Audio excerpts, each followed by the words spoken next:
Yung mga malalaking bato na pinagulong namin dito. Grabe kalalaki. Ano? Mga tulinadang bato yan. Maliit lang sa tingnan sa kamera.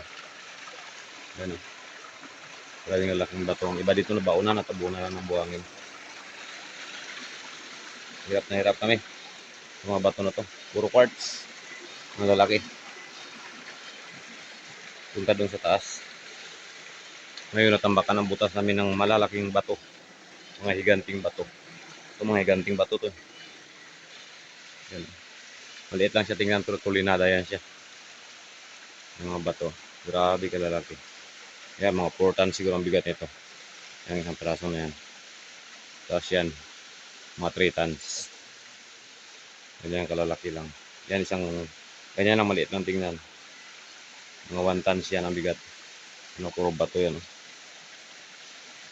Pinalabas namin galing doon sa taas.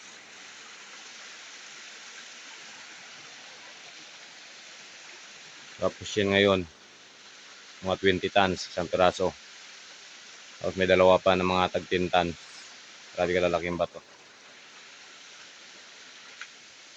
Ito yung problema namin ngayon.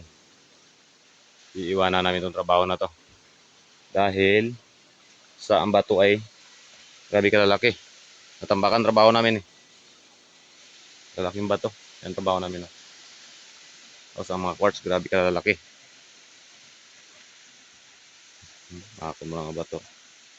Ang isang piraso lang yan, ganyan. Mga 20 tons siguro ang bigat yan. Tapos yan, no, tulinada yan, maliit lang.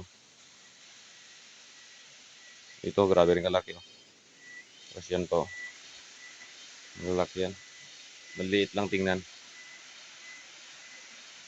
Tapos doon namin pinapalabas. Ang payad namin noon, tambakan.